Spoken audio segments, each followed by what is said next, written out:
Love music, love life. Smooth 98.1 is 31 minutes past 7 a.m. on a money-making Monday morning. Even though it's a holiday morning, it's still an opportunity to make yourself some money one way or another.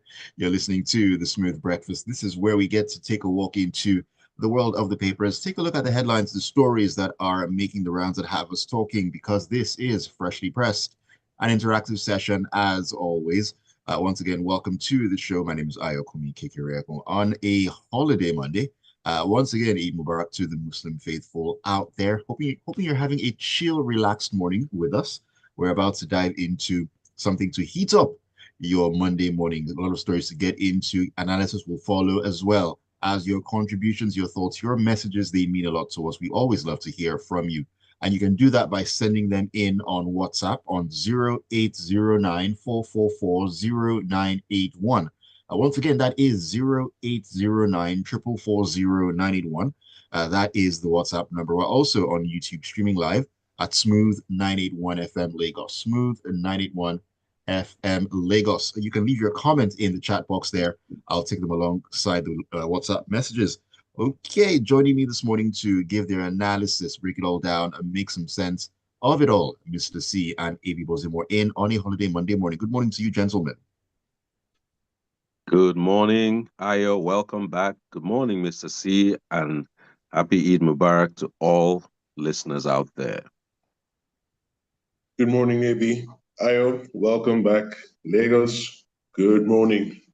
All right. Good morning to you, gentlemen. Thank you for the kind welcome back, like I never left, if you know what I mean. Okay, let's get into what I like to call the meat of the matter, what we came here to do. Take a look at the stories.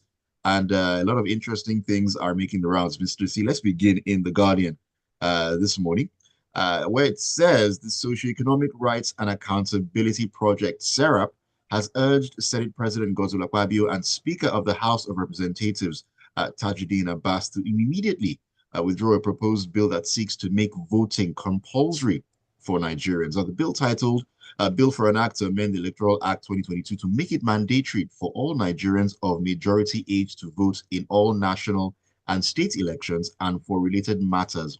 Always a mouthful, these bills. Prescribes a 6-month jail term or a fine of 100,000 naira or both for eligible voters who fail to participate in elections. Mr. C, I tend to say that, when Nigeria is concerned, that my eyes have seen my ears, but they tend to see my ears a lot clearly each and every single day when we hear things like this. But what are your thoughts on this one? Okay, thank you, Ayo. Now, this is a story that one should ordinarily dismiss as a figment of someone's creative imagination. I shouldn't be given any serious thought. However, in recent years, Nigeria has truly become the land of impossible absurdities coming to life before our very eyes. Now, to understand this bill, we need to understand where we're coming from. Since 1999 till date, in every successive general election, there has been a successive, steady, and consistent decline in the number of voters that actually turn out to vote.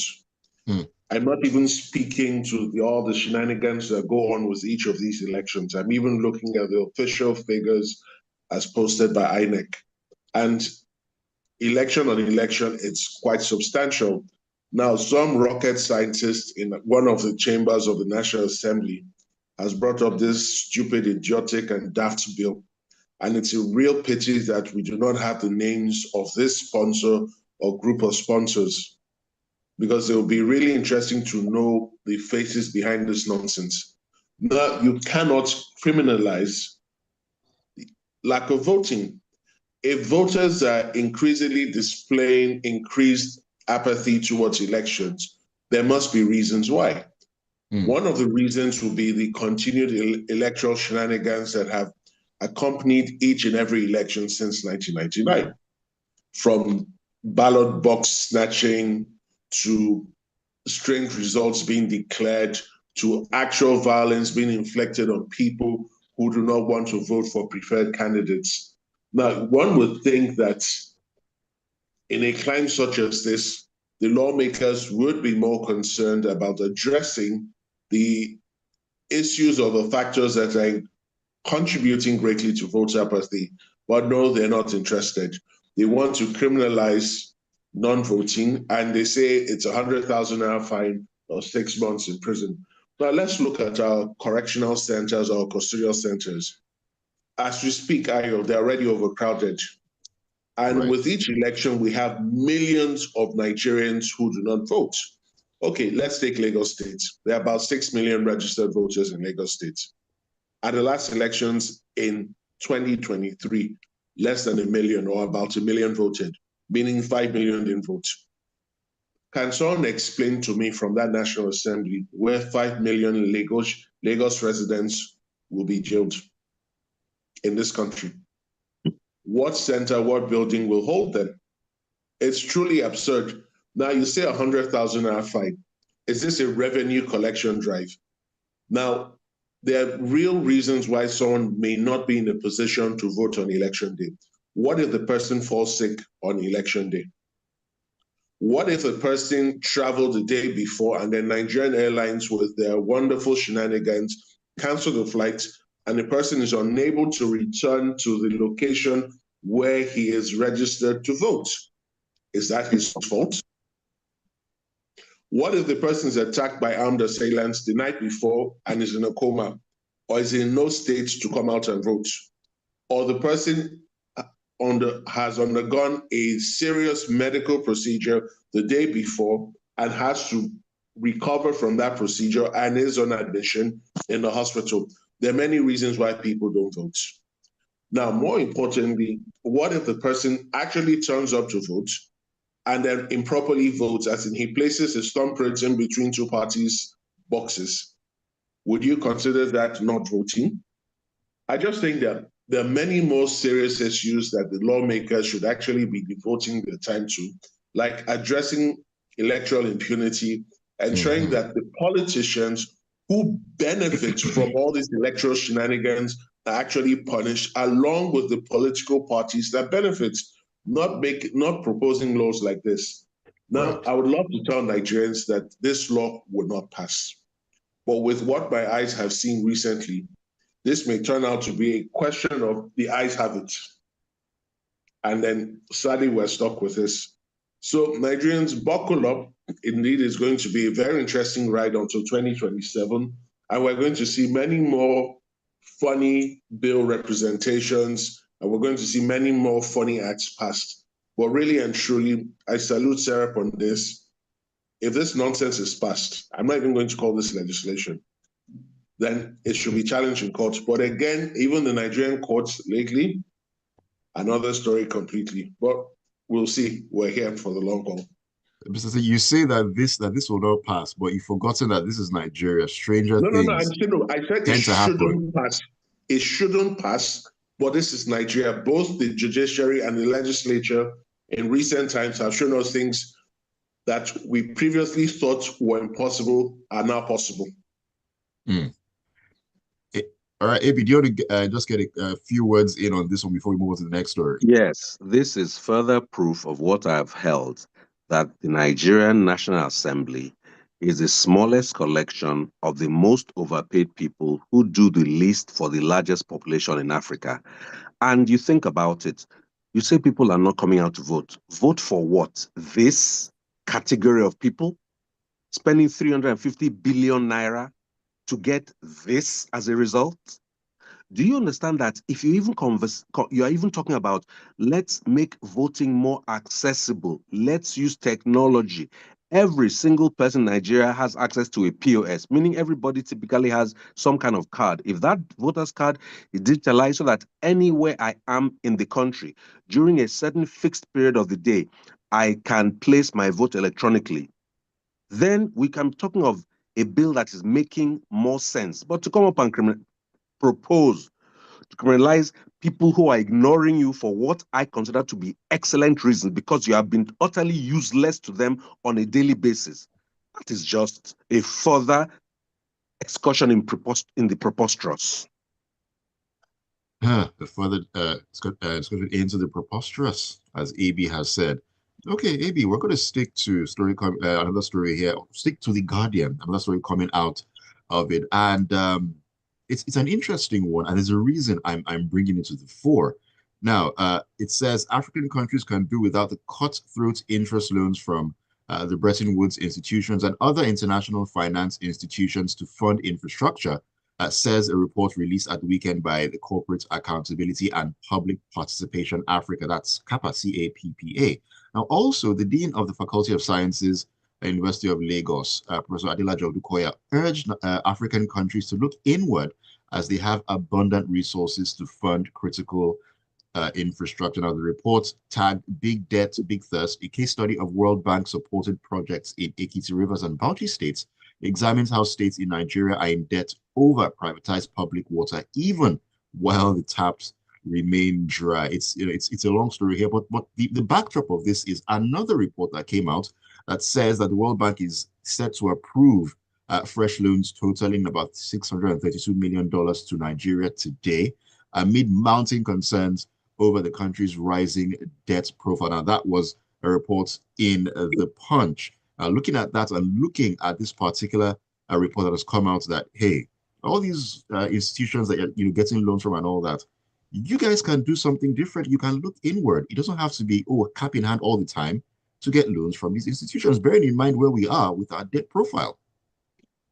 Now, this story is centered on priorities. A few days back, we took another story on related terms where I remember in the quote, the government was seeking loans to fund critical infrastructure. And I took exception to that tone. Critical infrastructure suggests that that will be the priority for any revenue you have. But what do we find? Such revenues as we currently have are used in utterly wasteful ways. And I say it, they're used in furniture allowances, newspaper allowances for people that are largely questionable in their ability to be literate, bulletproof and non-bulletproof jeeps with all different kinds of tints, yachts, presidential and otherwise, new jets, presidential and otherwise, and all sorts of waste. You use the money that we have on that. Because if you went to the World Bank and said, we need money for a new presidential jet, they would say no. So you use the money for that. Then you go to having now starved the critical sectors of your economy, education, healthcare. There's a story on healthcare coming up, and other important things. You now go to the World Bank, cap in hand, wriggling on your belly like a snake, begging for loans. And you say it is, no, I don't even think the loans from the World Bank often come at relatively low interest rates compared to Nigerian loans. I mean, I hear of grants, I hear of 0 and 1%. So it's not the interest rate, it is the lack of shame that is actually the problem. How can you, a country that has immense reserves in terms of oil, immense reserves in terms of gas, always go to someone and be begging for money? It is preposterous. I say this again. And so I agree with the basic theme of the story. You do not, you should not, you cannot feel that the only way to get resources to develop yourself and your country is by going to get loans. When you're sitting, a country to the north of us, which is it the one, Burkina Faso, once they kicked France out and they started using their resources to build themselves healthcare and all that, the whole thing changed. They also decided to get more money, the money that they deserve from their natural resources. I always say Nigeria, we don't produce oil. Nigeria is a huge cinema. We watch others. IOC is producing oil. We just look. We have little or no idea how much oil we're producing, where it's going, who is being sold for. But all we do is fight with the one person who has even made a refinery inside Nigeria that could make Nigeria energy independent. So, separate story.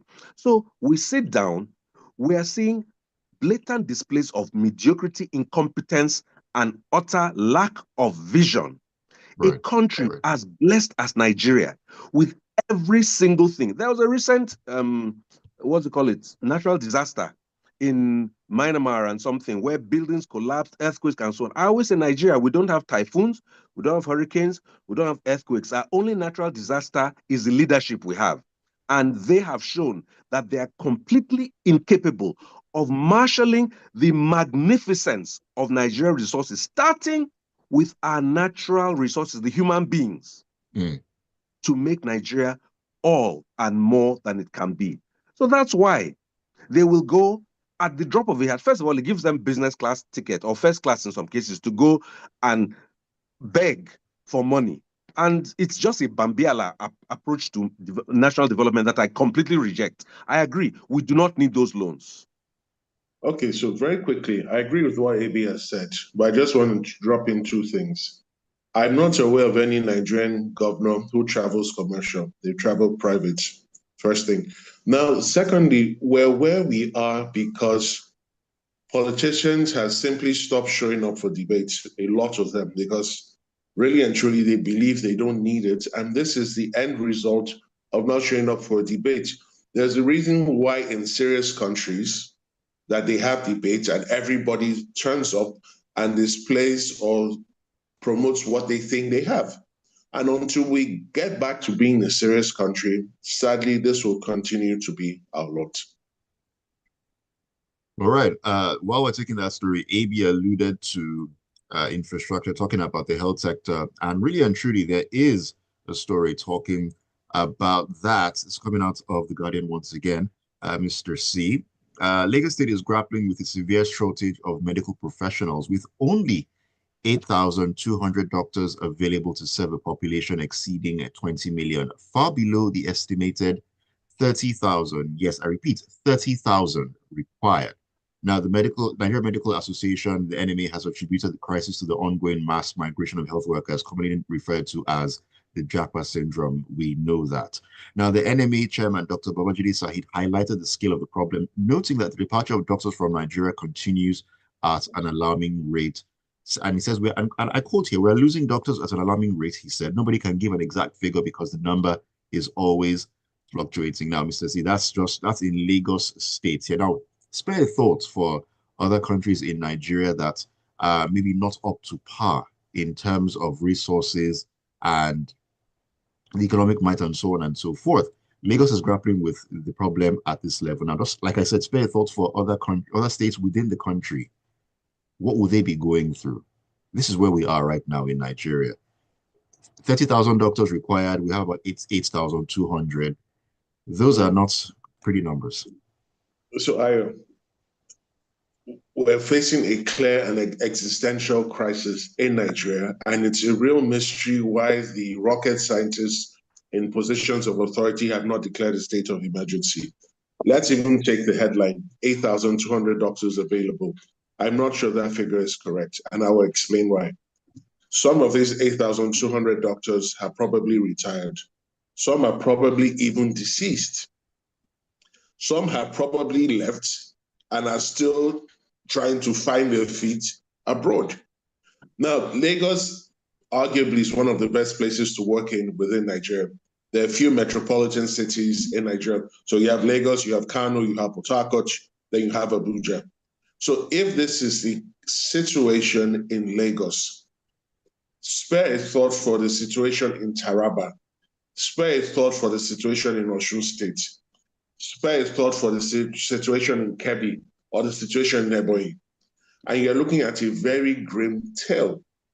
Now, this didn't start today, didn't start yesterday, but it's a continuing testament to the failure of the Nigerian state in providing a conducive working environment for both people who are employed and people who are trying to generate employment through business opportunities. And it's not going to stop anytime soon. Now, the sad bit about all of this is we're not generating enough replacement numbers to compensate for the people who leave. And the people who leave tend to be middle to upper range, meaning that we're losing decades and even centuries of combined collective medical experience and knowledge. Now, in this day and climate, with the present generation who are more inclined to social media and trends, how many people would want to dedicate at least 7 years of their lives? And I'm saying 7 with the hope that there will be no ridiculous ASU strike that will go on for 6 months to a year or even more. How many more can commit to paying the real cost of undergoing medical education? Because it's not exactly cheap, notwithstanding the fact that the government continues to maintain it subsidized. So here we are, the number of health professionals, and these are just doctors. If you go over to the field of nursing, it's even a much more grim story. And our politicians continue to act as if there's no problem. They continue to go on chasing irrelevant and ridiculous stuff and leaving the key issues. And there's another story where there's an epidemic that has broken out since January. Now, what happens when you have so few numbers of doctors is they tend to be overworked. Now, when they're overworked, they are more prone to making mistakes. Also, because you have a fewer number of doctors, not everyone will receive medical care. And some people may unfortunately end up dying because they're unable to receive the proper care they need. Now, where does that leave Nigeria? Some Nigerians who can afford it travel abroad. That's what we call medical tourism. And we're now finding that the Lagos state government wants to address this. So they have a 5-year target. They want to ramp up medical admissions from 200 to 2,500. Now, I have a concern. Are you going to dumb down qualifications, entry qualifications, because you want to hit those numbers? Because remember, medicine has to do with life, so we can't have blockheads getting into medical college. So these are very real concerns. Outside Lagos state government and a few other state governments, the majority of the state governments in Nigeria don't seem to be taking this matter as seriously as they ought to. And it's a real big shame. But we can only continue to hope and pray that things get better in spite of the politicians who are not pulling their weight. My sister is a medical doctor. She's a specialist. When she tells me the horror story of any given day at the hospital, in terms of the workload, in terms of what they have to do, even as individuals, when their motto is do no harm. They see a patient, the patient is indigent, out of their already inadequate funds, they do what they can to support. It is preposterous. They have no power in many of their institutions. They have no drugs in their pharmacies. They have little or no facilities. I mean, I'm just talking about how depressing it must be to be a doctor who took all that time to study, get specialized, to save lives, and the entire infrastructure around you is inadequate. Yet in that city, you have politicians going around, I say it again, with bulletproof, blacked out, brand new vehicles in all sorts of luxury, and the cost of a tire of those vehicles could make a difference in the hospital. But the politicians don't have any care. So this is why I talked about the National Assembly. I'll talk about the entire political class has zero consideration for those they're supposed to serve. And that is the tragedy at the heart of this story. They have the means to make a difference, but they don't have the morale or intent to make any difference. All right, let me take a couple of messages before I come back to you, AB. This is Peter, I think he's in Vestac, and he says, Nigeria is not a serious country. Since 1999, no democratic change in managing Nigerian vast resources. Every day, we wake up to discuss this political anomaly, and it has become our lifestyle. Nigerians, when we are ready, we know what to do. What do we need to do, Peter? You can inform us thusly. Ajayi Oloniloa in Magodo Jerry Sherry says, it works to you too, Ajay. The bill to jail Nigerians who refuse to vote at elections is another one of the ridiculous amendments being considered by the National Assembly, which must be discarded. It's unheard of anywhere in the world. Okay. Abimbola in Anthony says, I guess it's time to stop listening to your news analysis when these two gentlemen are at the studio. The analysis does not give hope. Okay. Rather, it spoils the day. I think the stories themselves do not spoil the day. And especially when they use words like stupid, foolish, and so on freely, they can still pass on their messages without exhibiting all that hatred they need to grow up. Well, Abimbola, if you decide that you don't want to, I mean, that's your prerogative at the end of the day. I really cannot do anything to change that. But what needs to be said at the end of the day. But thank you for your message, all the same. Rexy says, I get AB's frustration. Imagine Abia State government, a governor, also taking a $115 million ADB loan while spending 1 billion naira on refreshments for the government house and other ministries in just 3 months. Same state government that awarded a road contract at Port Harcourt to Aba at 4.5 billion naira per kilometer. These charlatans we have in power are not about us. All right. Thank you, Rex. Let me get back into AB. Let's really talk. Let's quickly talk about some more money. We've been talking about a whole lot of numbers this morning. Heading None into of it coming to us. sadly so. Heading into the punch, the Nigerian Extractive Industries Transparency Initiative (NATI) has revealed that revenue-generating agencies currently owe the government a total sum of 9.3 trillion naira in unremitted liabilities. Now, it said this amount revealed in its 2023 industry report would cover approximately 72% of the federal government's projected budget deficit of 13 trillion naira for 2025. Because of time, AB, let's just dive into this one real quick. I just wonder who exactly is supposed to be keeping an eye on all this 9.3 trillion?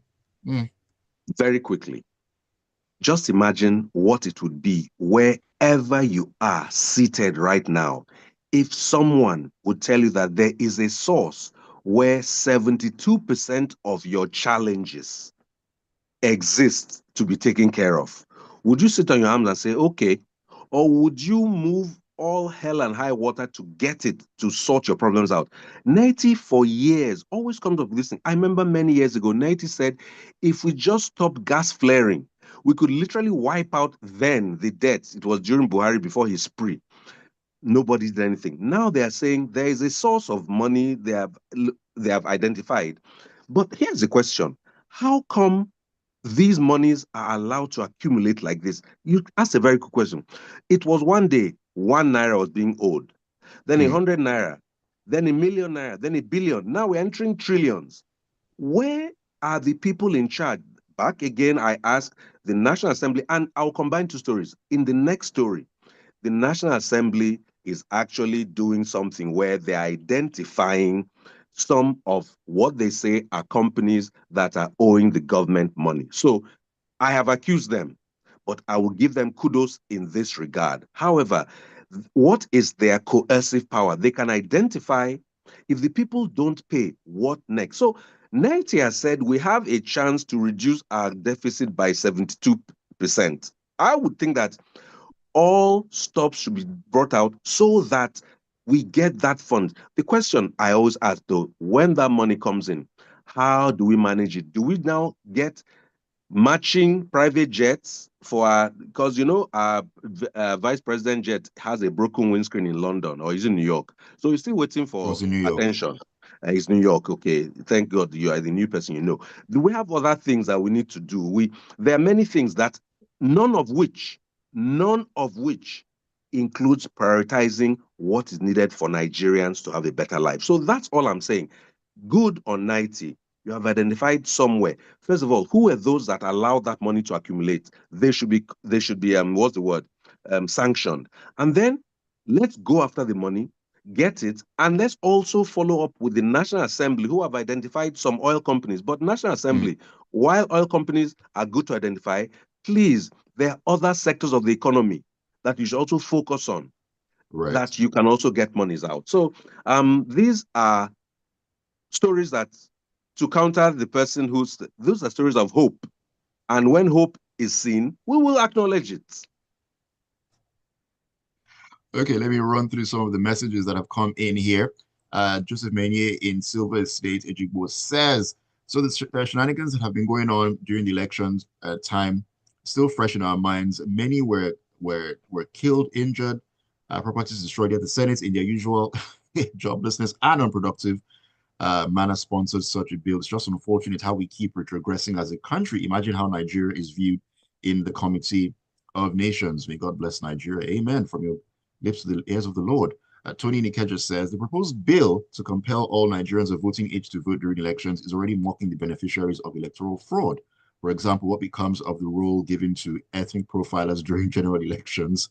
These hired thugs threaten the people of the particular tribe to stay at home on election day. It's no use discussing the many failures of this country until the day that sanity actually prevails. Stevie Kelly in Maryland says, unfortunately, those various organs, federal and state governments, angling for loans doesn't mean well. The quest is greed and corruption based, not for people oriented projects. Anastasia in Ikeja says, listening to the news about the proposed law to jail Nigerians who refuse to vote and the news on loans taken by the government, I believe it's time we make political positions such as lawmakers and governors unpaid positions. You want the halls to be empty. Such positions should be left for individuals such as retired professionals, private individuals who can fund their life without resort to public funds. I believe such people will be more focused on the betterment of all. Also, the funds normally used for paying such politicians will be used for funding capital projects. I mean, we can only hope, really. Excellent idea. Yes, well, we can only hope. Ibrahim Zakari says, even brought to you as well. As far as the bill before the House on voting rights, it's only in my country the lawmakers do things before they think. But in the Senate climb, things are thoroughly thought out before putting it out in the public domain. Little wonder we're progressing at a retrogressive rate in this country. And Bryce Adanukuda says, the present crop of National Assembly members are the worst so far since 1999. And this is for Wale. Wale, thank you for your message. Uh, I've passed the thought across already. Thank you so much. Thank you very much, AB and Mr. C, joining me even on a holiday Monday. I appreciate you taking the time out. Eid Mubarak to you and to all the wonderful listeners out there. Let all the sacrifices and efforts of this period manifest in their lives. Amen to that, Mr. C. Happy Eid al-Mubarak to all our Muslim brothers and sisters and to our Christian brothers who are still fasting. Let's the combined and collective efforts of the respective fasts not be in vain. Let's truly become a better and serious country. All right. Oh, before I jump out, a message here on YouTube. I just saw this one really late from Choma. Says, Mr. C, I guess they might be thinking of placing everyone on house arrest since the prisons are over congested. Where do they come up with such regressive, senseless bills? Biko. And there you have it. All right. Time for us to go. Once again, thank you all so much for being a part of Freshly Pressed. All the messages really appreciated. And thank you for keeping it tuned. Don't go anywhere. 8:15, we'll get into the world of sports in the locker room. Let me